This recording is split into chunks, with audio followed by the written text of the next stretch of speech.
Cabildeo presenta Informe Especial con Amalia Pando.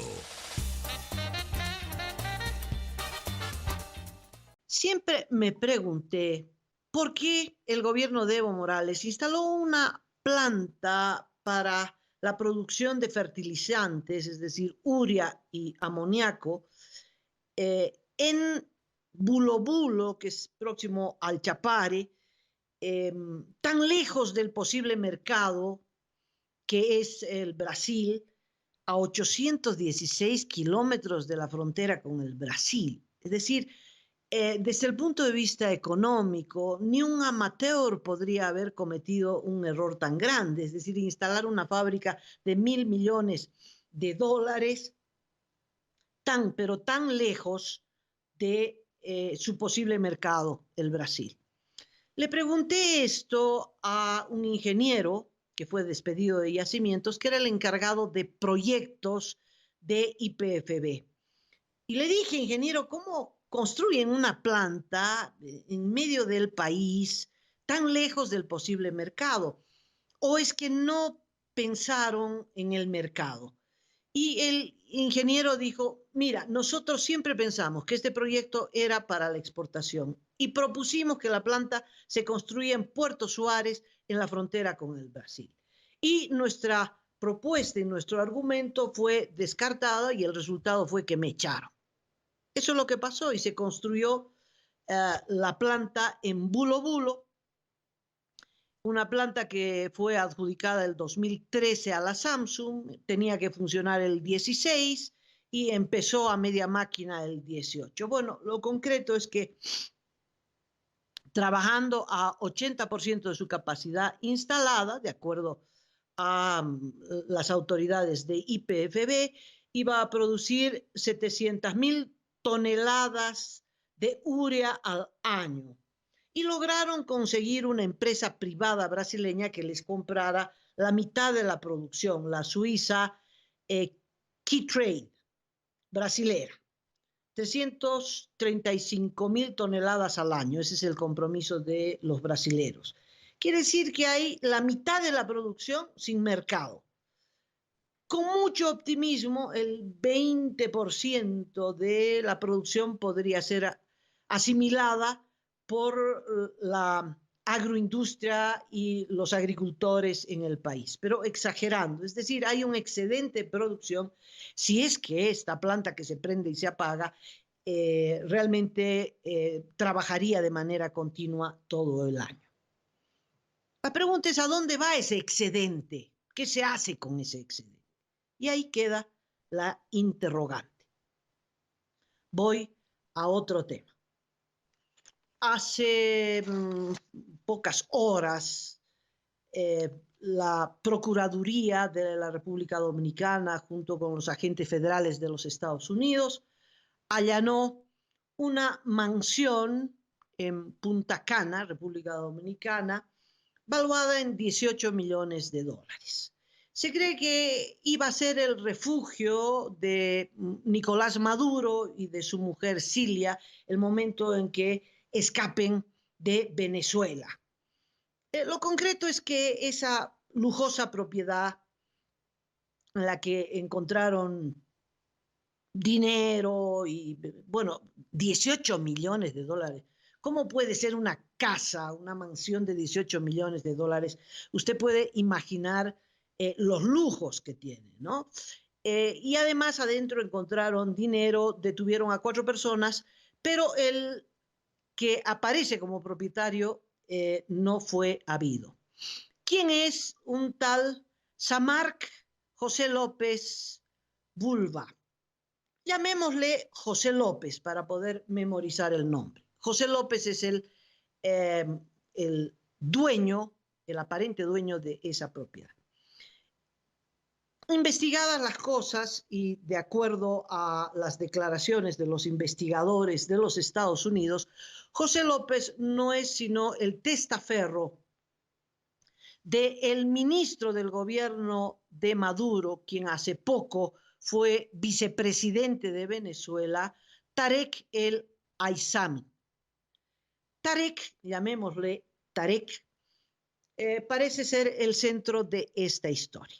Bueno, el testaferro se le encontró en los Estados Unidos como propietario de 13 empresas que operan en distintos campos y además en distintos países, desde Miami hasta Londres, pasando por islas y otros países, dueño hasta de un banco, una constructora, en fin, infinidad de empresas. Todas ellas, según los investigadores, al servicio del narcotráfico y del lavado del dinero del narcotráfico. Y todas estas propiedades, incluyendo la casita de 18 millones de dólares, pertenecen a Tarek. Tarek fue diputado del partido de Chávez en 2008 y a partir de entonces, hasta llegar a la vicepresidencia, pasando por el Ministerio de Gobierno, solo tuvo una carrera política ascendente. Hombre que se hizo rico, riquísimo en el régimen de Hugo Chávez, aunque él dice, yo no tengo ninguna propiedad, no tengo un peso, y efectivamente no tiene ninguna propiedad a su nombre, ni un peso, y esto es propio de las cabezas del narcotráfico. Estas cabezas, estos capos, nunca los van a encontrar ni con un gramo de droga en el bolsillo, y nunca tienen tampoco un solo dólar en el bolsillo, porque usan testaferros. Bueno, ¿cómo es que Tarek se hizo o cómo se vinculó al narcotráfico? Y su relación es con uno de los hombres más prominentes en la actividad del narcotráfico made in Venezuela, que se llama Walid Makled, alias el Turco. Vamos a hablar del Turco para no confundirnos al mencionar tantos nombres. Bueno, el Turco es el narco. Y aquí viene la historia. Este narco también tiene una carrera ascendente, no en lo político, pero en lo económico. Vinculado a través del hermano de Tarek. Tarek es el vicepresidente, el que llegó a vicepresidente, hoy ministro de Industria. El hermano se llama Feraz. ¿Sabe? Estos nombres, todos orientales, tiene que ver con que Tarek el Aizami es descendiente de sirios. El padre era sirio, el padre vinculado al chavismo, y todos pues tienen estos nombres medio complicados, ¿no? Walid, Tarek, Feraz, Samark, bueno, podríamos decir es el cartel sirio, pero es un poquito más grande, es el cartel de los soles. Sí, señor, sí, señora, es el cartel de los soles. Walid Makled, el turco, venía de una familia, pues, de comerciantes, ¿no?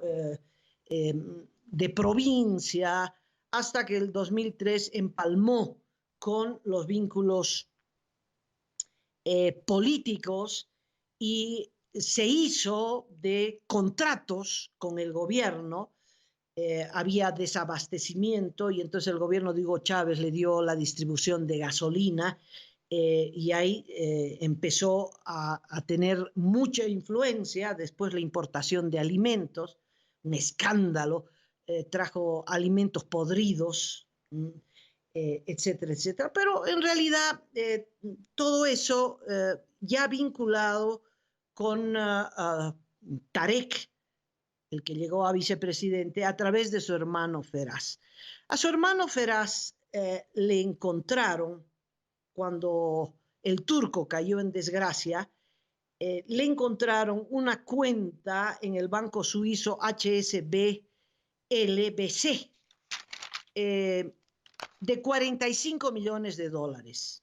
Los suizos le cerraron la cuenta para no verse involucrados. Pero esa era la causación. El turco operaba a través de el hermano de Tarek.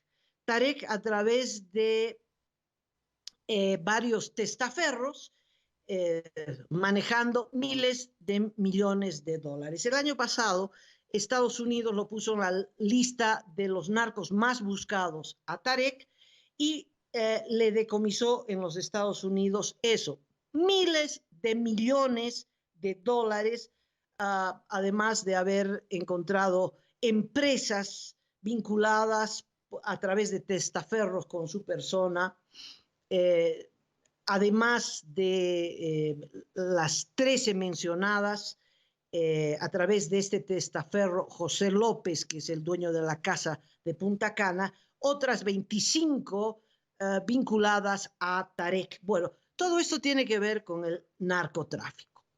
¿Cómo se sabe que Walid, el turco, está metido en narcotráfico? Bueno, primero, en un operativo, una finca, caen 3 de sus hermanos con una producción significativa de droga. Eso sí, caen con la droga en las manos. Pero lo otro importante es que el año 2003-2004, este turco consigue un contrato con la empresa petroquímica de Venezuela. Para entonces se nacionalizaron todas las empresas que tienen que ver con la actividad petroquímica, un país petrolero, y usted puede suponer que la petroquímica era muy importante. Se hizo una sola empresa que se llama Pequiven, y esta empresa Pequiven empezó a producir urea, y Pequiven le da un contrato a el turco para que distribuya la urea entre los campesinos venezolanos. Bueno, el resultado fue que el turco se quedó con la urea. Se calcula que solo el 30% de la inmensa cantidad de urea que transportó, solo el 30% terminó en el agro venezolano. La producción venezolana cayó dramáticamente, entre otras cosas por no tener fertilizante, porque la urea había desaparecido. Unas 11.000 toneladas de urea en manos del turco desaparecieron. Bueno, en un operativo realizado en la frontera con el Brasil, en un área donde no se produce nada, casi desértica, ¿no? Encontraron 3 almacenes llenos de urea. Parte de la urea que había hecho desaparecer el turco la encontraron en la frontera con el Brasil. Habían 280 toneladas de urea en esos 3 almacenes. Bueno, se armó un escándalo que 2 años después terminó con la ruptura de ese contrato para que el turco se encargara de la distribución de la urea. ¿Qué hacía el turco? Narcotraficante, no confeso, pero con un proceso consolidado, porque después cayó en desgracia y Venezuela tuvo que procesarlo. Y el 2015 le dieron una sentencia de 14 años por narcotráfico. O sea, es un narcotraficante. El turco se escapó a Colombia, actualmente está detenido en Colombia, y tanto Venezuela pide su extradición para que cumpla esta sentencia, y los Estados Unidos piden la extradición porque el turco tuvo relaciones tanto con el hermano de Tarek, el que fue vicepresidente y ahora ministro de Industria, como a través del hermano y otros testaferros con este personaje central que es Tarek. Bueno, en todo caso, el turco está ahí, detenido en Colombia, ya con una sentencia de 14 años. Cuando él fue detenido, él dijo, espera un ratito, a ver si yo hablo, conmigo van a caer los generales. ¿Por qué? Porque hizo el negocio de la urea con los generales. Era evidente que estaba usando la urea como precursor para la elaboración de cocaína. Y que los generales, ahí va el cartel de los soles, eran los encargados de, junto con él, hacer el negocio no de la urea, sino de la cocaína. Y se habló de dos generales, Rengel y Carvajal. Rengel estuvo a punto de asumir el Ministerio de Defensa y Carvajal es el que ha caído preso en España, el que ha dicho que se pasa al bando de Guaidó para beneficiarse de la protección de los Estados Unidos. Está detenido en España para ser extraditado a Estados Unidos y dispuesto a cantar hasta el Ave María. Entre las cosas de las que podría hablar Hugo Carvajal es precisamente del negocio de la urea. Entonces, el turco trabajó con la cúpula militar a la que le habían dado tarjeta o cheque en blanco para dedicarse al narcotráfico.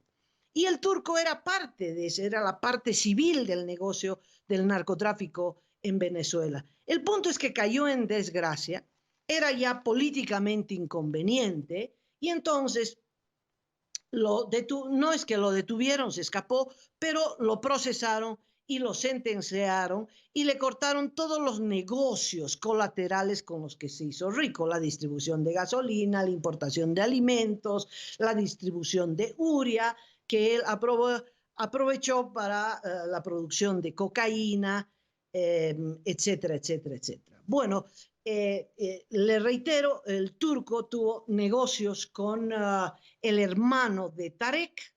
El hermano de Tarek, como testaferro, estaba teniendo en una cuenta de un banco suizo 45 millones de dólares. Tarek se benefició porque era el que lo protegía, era el que le daba los contratos, etcétera, etcétera, a través de su hermano. Otros testaferros como José López, que ahora está prófugo y que es el dueño, el que aparece como dueño de la casa de Punta Cana y además propietario de empresas, propiedades. Mire, cuando las autoridades norteamericanas dicen que han confiscado cientos de miles, es que son cientos de miles en propiedades, efectivos, cuentas bancarias, empresas, etcétera, etcétera, que pertenecían en realidad a Tarek, actual ministro de Industria del gobierno de Nicolás Maduro. Bueno, vamos a hacer un capítulo. O sea que el turco utilizaba la urea para el narcotráfico. Esto me pareció sorprendente. Revisadas las cosas, hay un informe del Perú del año 2012, un informe de las autoridades especializadas, que dicen el narcotráfico ha ido sustituyendo precursores que estaban en la lista de los productos controlados por otros no controlados. Por ejemplo, la cal que se utiliza para el procesamiento de convertir o de extraer de las hojas de coca la cocaína ha sido reemplazada por cemento y sal. La acetona y el ácido clorhídrico ha sido reemplazado por lejía y limones, el querosén por gasolina. Y ahí aparece la urea. Resulta que para reemplazar uno de los elementos que permite extraer de la pasta base la refinación de la cocaína, pues se utiliza urea. La urea la transforman en amoníaco líquido y con ese amoníaco líquido refinan la pasta base. Reemplaza al carbonato de sodio, me parece. Bueno, no estoy muy segura en el elemento químico que utilizan los narcos, pero resulta que la urea es de lo más demandada por los narcos de la región para la transformación o la extracción de la hoja de coca y su conversión en cocaína. Y Este proceso, dicen las autoridades peruanas, en un estudio, reitero, del 2012, ha hecho más eficiente su trabajo. Antes se necesitaban 300 kilos de hojas de coca para 1 kilo de cocaína, ahora se ahorran al menos 50 kilos de hojas de coca. Con 250 kilos ya sacan 1 kilo de cocaína. Y son aún más eficientes en la refinación de la pasta base, donde entra en juego la urea. De 3 kilos de pasta base, antes se sacaba 1 kilo de cocaína refinada. Ahora, con 1 kilo de pasta base, sacan 1 kilo de cocaína refinada. Esto significa que el negocio de la cocaína se ha hecho más eficiente y por lo tanto genera más cantidad de narcodólares. Y en esto, para esto, el tema de la urea es un tema central, ¿no? Tanto así que el turco, dedicado al narcotráfico, no en la fase final, primaria, sino en la fase de la refinación, pues sí, se quedaba con la urea made in Venezuela para refinar cocaína y hacer el negocio del tráfico de la cocaína con el cartel de los soles, es decir, el cartel de los militares venezolanos encargados del tráfico de cocaína en Venezuela. Y estos generales no eran ajenos al gobierno de Hugo Chávez y menos al gobierno de Nicolás Maduro. Es interesante que Tarek El Aissam, siendo vicepresidente de Nicolás Maduro, recibió las acusaciones de los Estados Unidos. Dijo que Tarek era el hombre que se había encargado, ¿no?, que había hecho negocios significativos de tráfico, de narcotráfico en los Estados Unidos. Es el año pasado que entra a la lista de los más buscados y le congelan cuentas, negocios, etcétera, etcétera. ¿Y cómo responde el gobierno de Nicolás Maduro? En vez de alejarlo y dice, bueno, esos son negocios suyos, sí lo saca de la vicepresidencia, pero lo pone en el Ministerio de Industria. Pero además no se cansan de hacer declaraciones en defensa de este personaje, que es el personaje político que concentra los negocios del narcotráfico, muy posiblemente no solo para él, ¿no?, sino que él es el encargado de esa tarea, pues no por nada lo pusieron al Ministerio de Industria. Y la cocaína es una de la industria más rentable, tal vez la única, ¿no?, que ha sobrevivido a la gestión de Nicolás Maduro. Y Tarek es el hombre encargado de esta actividad y posiblemente no sea exclusivamente para él y su familia, pero para todos los capos del régimen de Nicolás Maduro, incluyendo él, porque se cree que Tarek trabaja con Cilia, la mujer de Nicolás Maduro, y por eso esta casa, la de Punta Cana, no es extraña la denuncia que formuló el periodista peruano Baile, que dice que Cilia iba a refugiarse y el propio Maduro, en caso de caer, iban a refugiarse en Punta Cana, en esta mansión de 18 millones de dólares. Bueno, tendrán otras alternativas, ¿no? Porque ya esa casa cayó. Es evidente que el cerco sobre este gran negocio y estos millones se está estrechando cada vez más para ver a un régimen que efectivamente ya no tiene salida. Pero acá lo importante es el tema de la urea y volvemos a la planta de Bulo Bulo. Primero, ¿por qué diablos el gobierno de Evo Morales decidió invertir $1.000 millones en una planta de fertilizantes? Segundo, ¿por qué la colocó tan cerca de la producción ilegal de hoja de coca. Entonces era ilegal, ahora ha sido legalizada por el gobierno de Evo Morales. Es decir, la planta materia prima de la cocaína está ahí cerquita. Y ahí cerquita está la urea, que ahora se convierte en uno de los precursores utilizados en la producción de cocaína. Esto es, carambas, una coincidencia. ¿Qué coincidencia, diríamos? Dios mío, qué coincidencia. ¿Ah?